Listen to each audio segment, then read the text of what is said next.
Bonjour tout le monde. Aujourd'hui, je vais vous présenter la nouveauté de la semaine. Il s'agit de Cendrillon. Je pense que tout le monde connaît bien le conte et le dessin animé de Disney, mais je vous fais quand même un rapide résumé.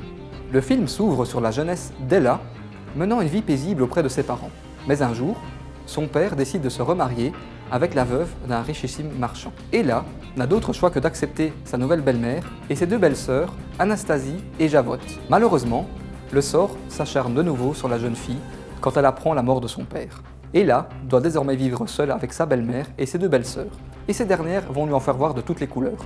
Entre les tâches ménagères et le reste, Ella n'est pas au bout de ses surprises. D'ailleurs, ses belles-sœurs vont la surnommer Cendrillon car elle est toujours recouverte de cendres.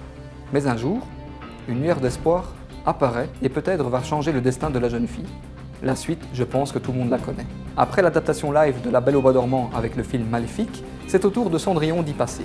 Alors, est-ce que la relecture du célèbre conte des frères Grimm et de Charles Perrault est à la hauteur? La réponse est oui. À la réalisation de ce film, nous retrouvons Kenneth Branagh. C'est lui qui avait réalisé le premier Thor.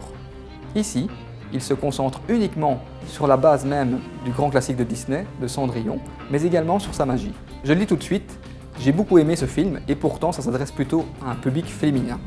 En effet, les petites filles vont être émerveillées par tout ce qui entoure le conte, donc la relation entre le prince et Cendrillon, et notamment la fameuse scène du bal. D'ailleurs, les deux acteurs principaux qui incarnent Cendrillon et le prince sont Lily James et Richard Madden. Les deux acteurs interprètent élégamment leur rôle et ils forment une véritable symbiose. Concernant les autres acteurs, il y a également Cate Blanchett qui incarne le rôle de la belle-mère. Elle est d'une méchanceté incroyable et d'une froideur implacable. D'ailleurs, lors d'une interview, elle a dit qu'elle était très contente de jouer un rôle de méchante et ça lui amusait beaucoup. Nous avons également Helena Bonham Carter qui joue un rôle comme elle a l'habitude de le faire, un rôle de faux-folle. Ici, elle incarne la bonne fée de Cendrillon. Je trouve même dommage que cette scène est courte parce qu'elle est totalement magique, notamment la fameuse scène de la transformation du carrosse. En conclusion, Cendrillon est une bonne adaptation moderne qui plaira avant tout aux filles, mais également à toute la famille.